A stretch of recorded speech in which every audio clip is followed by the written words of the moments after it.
Assalaamu calaykum waraxmatullaahi wabarakaatuh. Waxaa jira qaabab badan oo lagu tago dibadda ama lagu helo fiisayaal caalamiya. Waxaa jira qaababkaas intooda badan Soomaalidu qaab ay ku baraarugsanayn. Qaabka ama habka scholarship-ka waa habka ugu sahlan ee aad ku heli kartid fiisa caalamiya, waliba mararka qaarkood in lagu siin doono noloshaada iyo wixii aad ku noolaan lahayd. Sidoo kale lagaa bari doono waxbarashadaada oo aadan u baahan doonin faamilkaagu inay lacag ku soo diraan. Haddaba halkan waxaan kugula wadaagi doonaa sirta ka dambeysa inaad ku guuleysatid scholarship kasta. Waxaan ogsoonahay scholarship-yadu inay yihiin fursado caalamiya oo loo soo bandhigo ardayda caalamka oo dhan si ay u helaan waxbarasho free ah, nolol. Balse nasiib darro, Soomaalidu kama faa'iideysato, waayo badankoodu kuma baraarugsana. Inta ku baraarugsana ma helaan ama ma garanayaan processka saxda ah ama stepska saxda ah ee loo maro scholarship-yada xirintooda.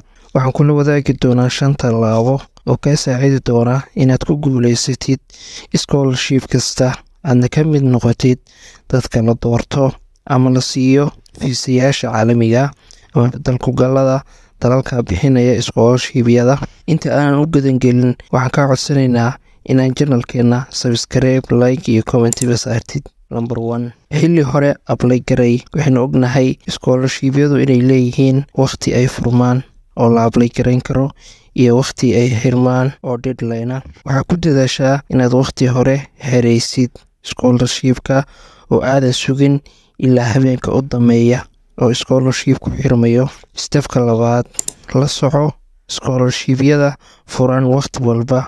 Iskuna day inaad mid walba xireyso markasta oo aad scholarship-yo kala duwan xireyso. Waa markasta oo uu kordhayo jaaniska lagu qaadan karo ama aad ugu guuleysan karto scholarship-yada qaarkood. Marka isku day inaad la socotid scholarship-yada furan. Deadline, markasta isku day inaad deadline-ka ama waqtiga aadan dhaafin. Mararka qaarkood scholarship-yada qaarkood 2 bilood 3 bilood jaanis ayaa lagu siinayaa. Ha sugin ilaa habeenka ugu dambeeya oo uu dhacayo scholarship-ka. Dadka qaarkood si ay u sugayaan, waxaa dhici karta in waqtigii scholarship-ka la dhaafo, halkaana uu linkigii scholarship-ka kaga xirmo.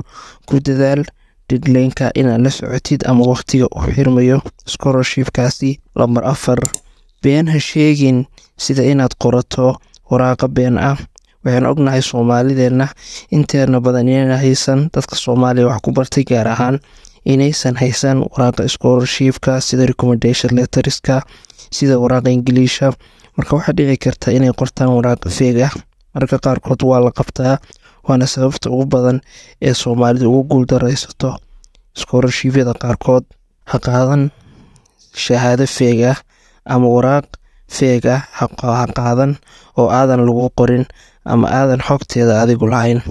Number 5, ka qoro waraaqaha recommendations-ka ama waraaqaha macallimiin ka qoro. Waxaa jira waraaqo recommendation la dhaho oo la isaga baahan yahay scholarship kasta.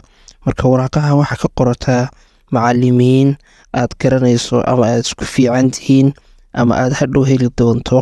Haddii aad ka qoratay prof ama macallin ama doctor aadan garanayn ama xiriir fiican idinka dhexeeyo, waxaa dhici karta in jaamacadaha aad soo apply gareyso ama scholarship-yada aad soo apply gareyso ay la xiriiraan macallinkaasina la waayo, kadibna sidaa laga cancel gareeyo ama rejecti lagu soo siiyo.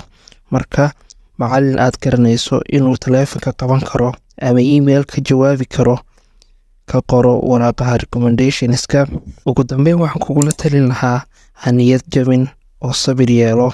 Markasta aad scholarship xireysid, ma aha 100% in lagu qaadan doono. Waxaa lagaa rabaa inaad dulqaad yeelato oo aad scholarship kala xireyso ama aad sugtid inta scholarship-ka la soo saarayo natiijada dadkii codsaday. Haddii aad soo gaartay dhammaadka fiidiyowgan, waxaan ku leeyahay aad iyo aad ayaad u mahadsan tahay.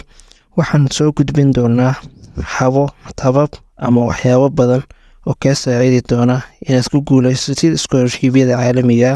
Rukumo ama subscribe saar channelkeena. Aad iyo aad ayaana u mahadsan tahay.